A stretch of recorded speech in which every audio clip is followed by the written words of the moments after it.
seconds first. You guys want to do it? Okay, now the rest of you guys kind of be quiet because we're going to be talking right here. You got it going? When are we going to be on TV? In the fall. You're on TV right now. Okay. Okay, today here at the Free School we have a canvas laid out here by Mr. Rice Crawford. He's got looks like three sections we have sewed? Yeah, sewed together. Each section has You see, each section of these is 6 foot wide strips, and then it's got to be 36 foot long. This year will be an 18 footer. What you call the teepee will be 18 footer and an 18 footer. Okay, this is 18 foot teepee. Will this be a complete teepee here, or will this just be a half of it here? No, this is a complete teepee here. Okay. Now that's 18 foot across each way, and 18 foot high. 18 feet across in diameter and 18 feet high. Oh, we have a lot of people coming there. We have this teepee laid out here. They've taken each section, each 6 feet section and sewed it together and laid it out so they can cut out the whole teepee as shown here. Okay, is there anything else? Well, yeah. Then see, after we get this laid out, then you mark your teepee here, which will sew. They're starting down here, cutting the teepee. See, cutting it out. Then this will be cut. See, after this is all cut out here, then this leftover parts is where your smoke flaps and your paneling, your grommets and everything will come out of this part here. You have how do you mark your teepee now? Do you use well, see, what you have to do, you have to start in, you have to measure from right at one corner to the center, 18 feet. And it goes from there to the other side corner, it's supposed to be 18 feet, it comes right to your center. You take your center, then you come on down here, then you make your half circle around. Then after that's all done, then you have to cut where the door is going to be, the paneling is going to be, and the smoke flaps. It'll all come in one solid piece. When this teepee's finished, it'll be, pretty strong. Okay, now you have one of the students over here starting to cut. Maybe we could watch him as he goes on.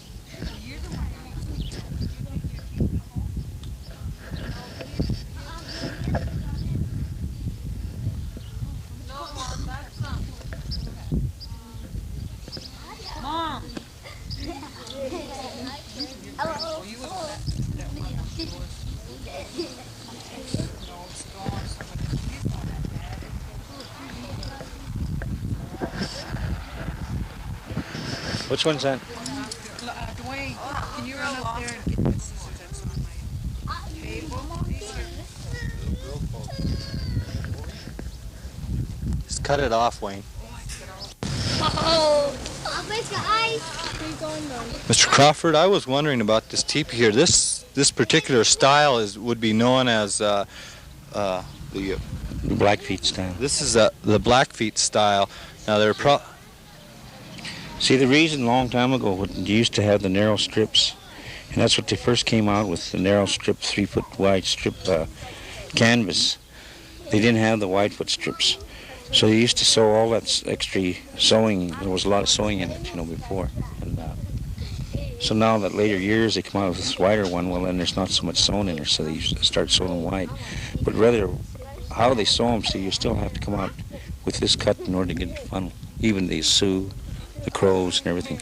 The difference in the Sioux and the Crows is in the smoke flaps and then the doors, seeing different other tribes. And you can tell by it. But in order to get a funnel on a teepee, that's the way it's got to be cut. Okay, then no matter how you got to always put your strips together like this so you can lay it out to cut it to get your funnel, this half circle here. Yeah. See, now there's another thing here. See, like this is the inside. See, this here is sewed in three stitches here. There's one here sewed down here, then it's folded up. This is your inside, see? And it's got 3 stitches actually in this. But on the outside, see, your hem will be down. So I that see. when it rains, it'll run on over that. See? Oh, I see. See, that's why this is up, and that's the difference. Oh, yeah. Well, that's it.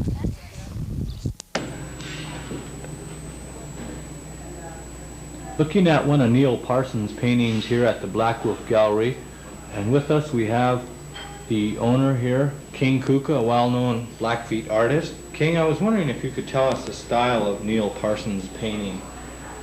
Well, I think what Neil is into right now is similar to his earlier patterns and Indian designs. It's a simplification of an overdone group of paintings. In other words, you have a lot of landscape painters, but yet you wouldn't be able to tell them apart if you were to look at one painting and compare it to another. Neil has definitely come up with a style of his own. He is very strong on textures, and as you can see in this painting, he's very strong on lights and darks. And here you have a very nice simplification of a mountain scene and pines.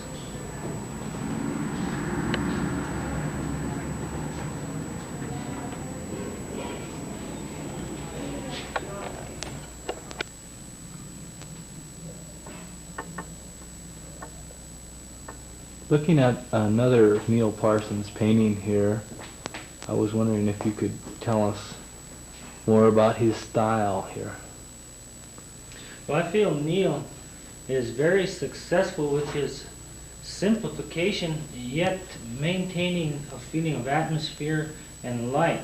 Now, as you view this painting, you will see a play of lights and of light and dark, and almost as though there's a real strong feeling of sunshine and almost mist in the air. You get the feeling, the real strong feeling of atmosphere. In this portrait of Mount Sinapa, which is located near Upper Two Medicine Lake, you find a real good example of the simplification of a very difficult subject. I've viewed this mountain many times, and I feel Neil is really quite successful in this particular portrait. And again, I would like to make note of the sky, and the different textures in the sky that help create this definite atmosphere that we have in this area.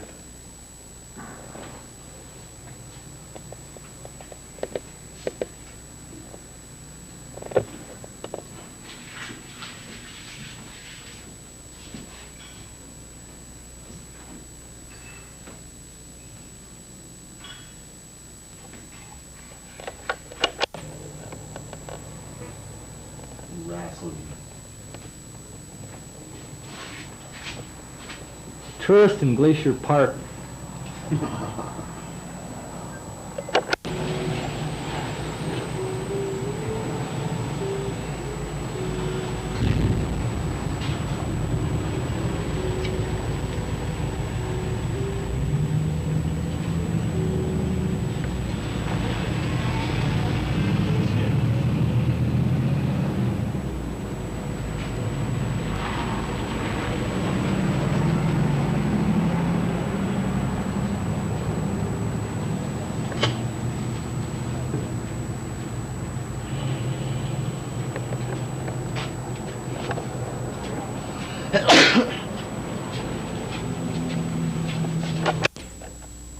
This is a painting by King Kuka. Oh, wait, let me stop. Looking at a painting by King Kuka here at the Black Wolf Gallery, we have King here to identify his style of work. King, I was wondering if you could show us why your painting is becoming unique. I feel that some of the strongest things that you can put into a painting, and essential things, are contrast, containment. Containment by virtue of strong verticals and strong horizontals. Now, in a horizontal or a vertical, you should have some path of eye entry in an area that will carry you throughout the painting. Now, in this painting, there are some strong verticals and some strong horizontals. Now, I also like to do subjects such as this that most people would overlook for a painting. I feel that keeping a painting simple makes it much stronger, and that into simple areas like this huge rock fault that most people would overlook, I think you can turn this into a quite strong painting. Also in the contrast of light and dark, dark against light, and the contrast of color, warm against cool, and complements against complements. I feel these things all go into making a strong painting. This particular painting is a transparent watercolor, and this is the media that I work with mostly now. Thank you, King.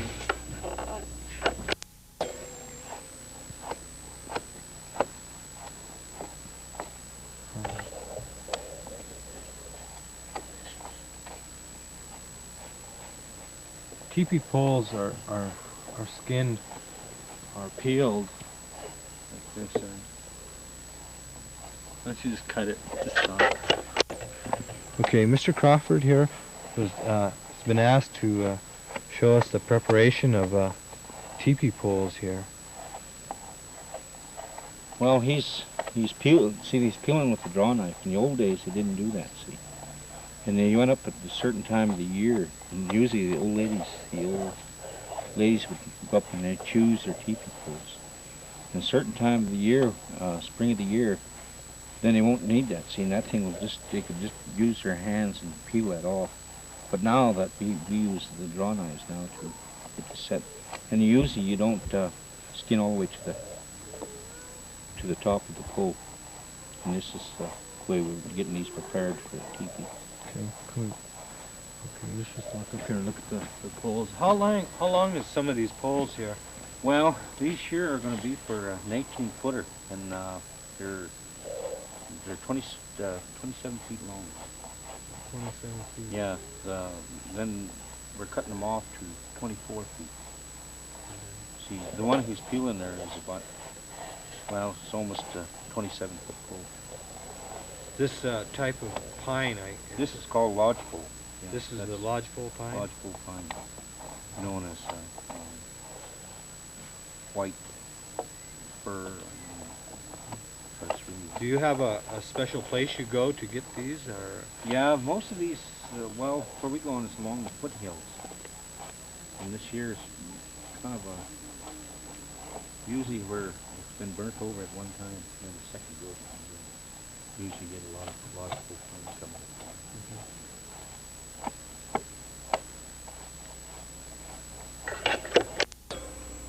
Looking at Blackfeet teepees here, we have Mr. Rice Crawford to explain his teepee and his design. Now, if you notice the tree back there is what they call a medicine tree. Now this is my granddad's teepee here, and he's the keeper of the beaver bundle. And being that the food the beaver use is always the bark of the trees and stuff, so that's what that represents the medicine tree.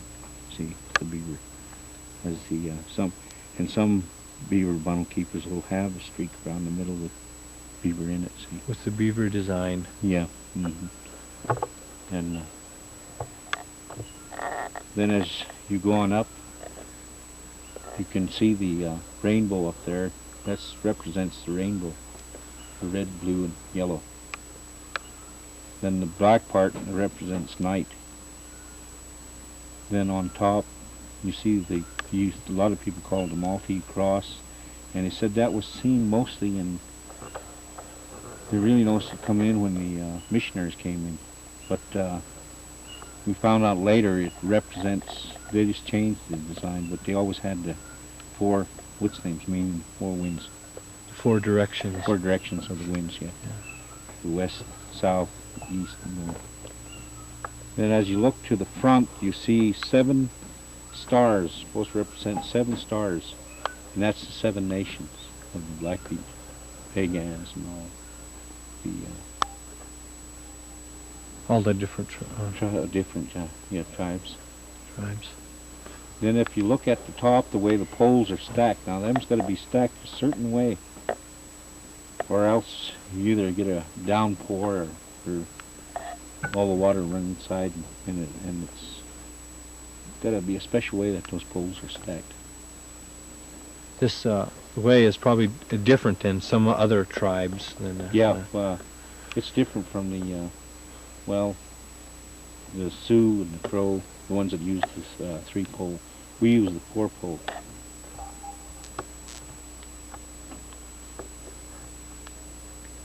Now I noticed you don't have a design on the side of your teepee. Some teepees have a design in the center here where you have mostly white. I was wondering if you could tell us about this area.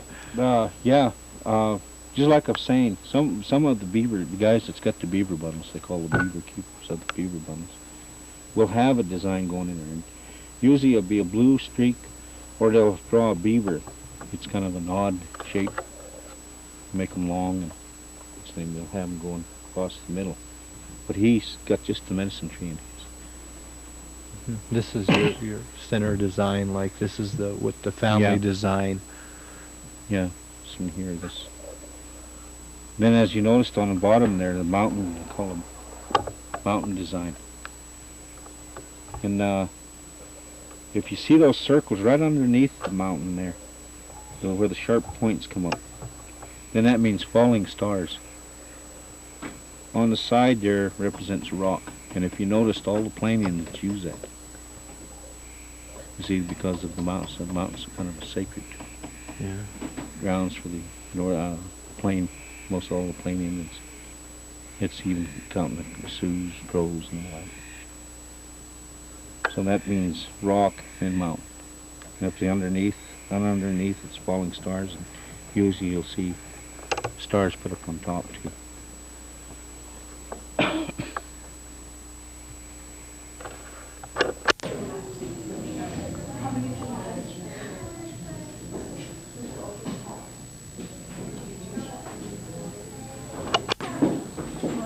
Measure it so it comes out even each to where it stopped. That you know, with that string. Yeah.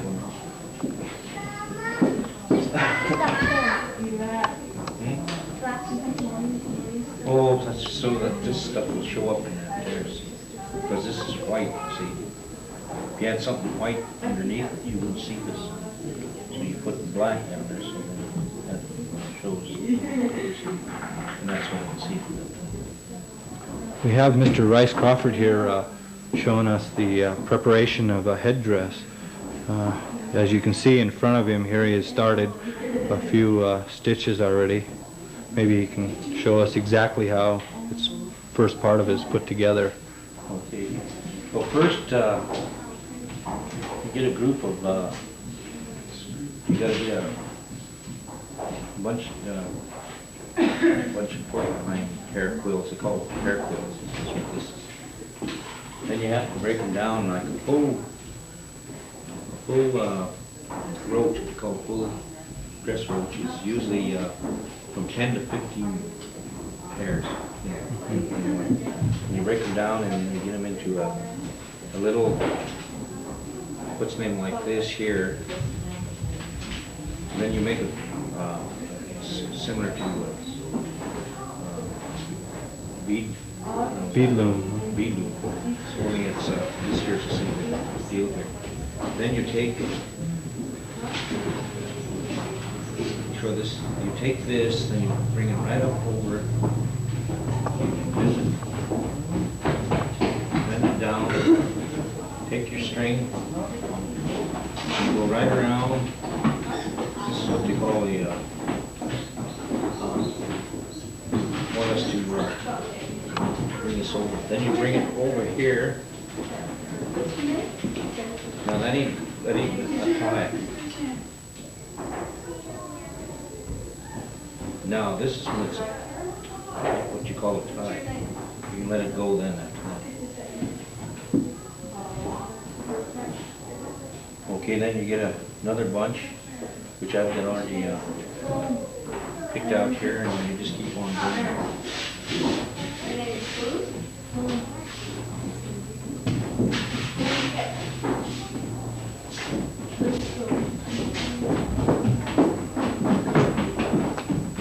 This here is the porcupine hair, not the porcupine quill. And this would call porcupine hair. The hair. This is actually the hair on the porcupine. Then they also have what you call it's another hair, but it's a short, fuzzy.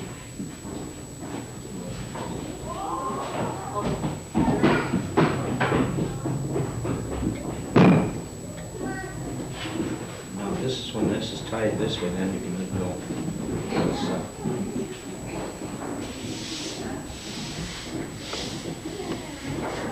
Now this is the way this roach is started. And you go on through, and you call the large roach is usually about 36 inches long.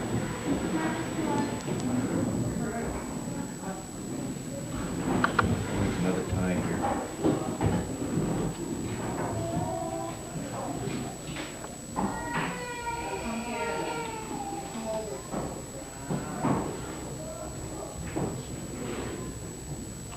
Lawrence has been working on a roach. I wonder if he could show us his.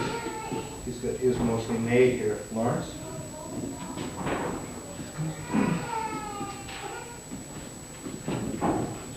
Walk right in front of the camera. Matter.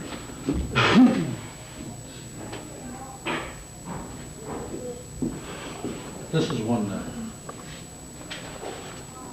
that all time is completed. It's 30. What did I say, 32 inches? 32 inches long. I used 10.5 inch to begin with. Of short hair, and 11 inches in the middle for long hair, and finished it off with 10.5 on the other side. Did you want to get that? Yeah, this is the one that's This is the one that goes, what's this, in front of it? yeah, that'll go in front of your. This will go in front of the roach. It'll sit like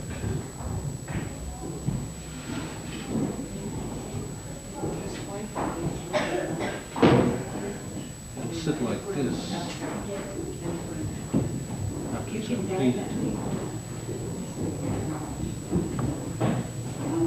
And This front part here, this is this hair here? This is deer hair here? This is going to be horse hair or deer hair. Yeah. This year it is, Lawrence made this out of horse hair. Horse hair. Use a couple different colors to give it contrast in yeah. here. Dark contrast. Bert, do you want to have this excuse me? You're walking right in front of the camera. Yarn there? Yeah.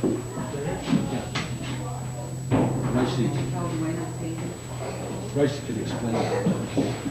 Okay, this here, this is going to be your centerpiece. Now he's got it about large enough to where and that's what this will be. This here will be sewed on to both the.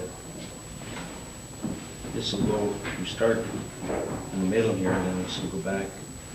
It'll come out like this.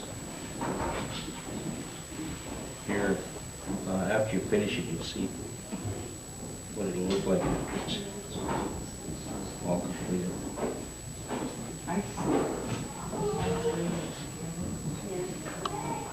And this here could be made out of a lot of different things, like braided horse tail, and then sewed. What's in this here? About how many hours go into putting one of these together?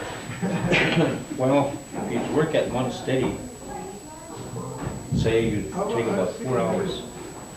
That's not letting up, that's just going to steady. That's after you know what you're doing. After you know what you're doing. See, first you get all your hair laid out. Say you might do that before you ever start on it. You have your hair all preparation laid. before would take longer, yeah, see, but To actually to get it, because you have to separate your hair into the different lengths. And you go down, just like the way you go down here, like what you imagine Lawrence did. See, you just started with the short hair, and then long hair, and then back down to short hair. Then also you got to count your hairs that go into each line. Thank you.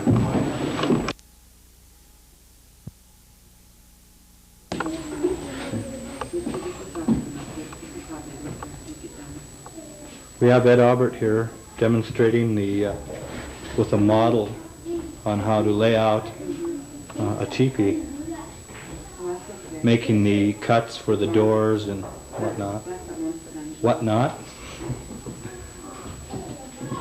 This center portion you're cutting out here, Ed, what is this? This is the area where you tie the teepee onto the pole in the center of the smoke flash.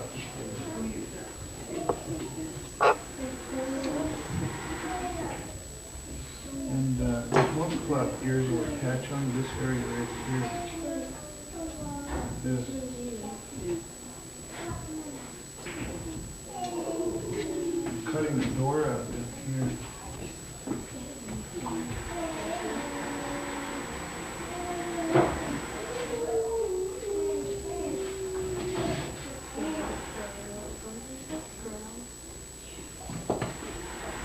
Now I'll fold it in half and measure it.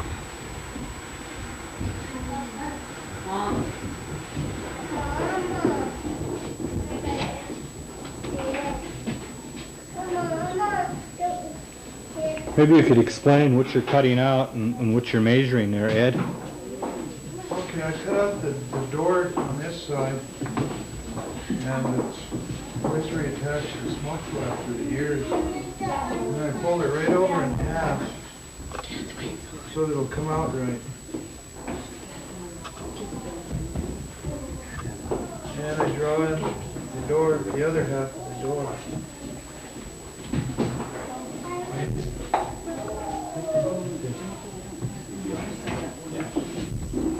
And the ears are then attached to this area right here. And when it's folded around in a circle, the two halves of the doors will come. Here's one that's one that's partially completed. You can notice that the ears have been attached, it's been stitched, and the doors are almost there. When the teepee's set up, come out. This will be the front area of the teepee.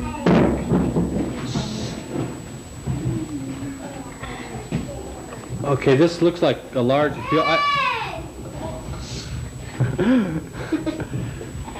Now, on a large scale, real teepee, you wouldn't find large chunks of canvas like this, so on a large piece they're sewed in a rectangle square in... Yeah, on a large teepee, I think the canvas only comes in 6-foot wide strips. Usually sew 3 strips together and make a square. And then you use like a compass instrument or a string to measure a half circle out of the square. And in the areas down in the corner here, the leftover canvas to make your grommets, your ears, and the reinforcement down the front and around the doors on the leftover. So you use almost all the canvas.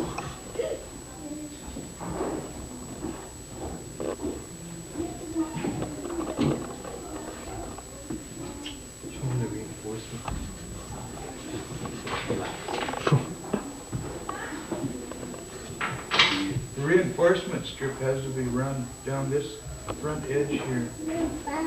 Around the edge of the teepee, and a reinforcement piece is sewed in here where it attaches to the pole. When you erect the teepee, it's folded up, and this is tied onto the pole, and it's stood right up on the rest of the pole, and then pulled around the rest of the frame.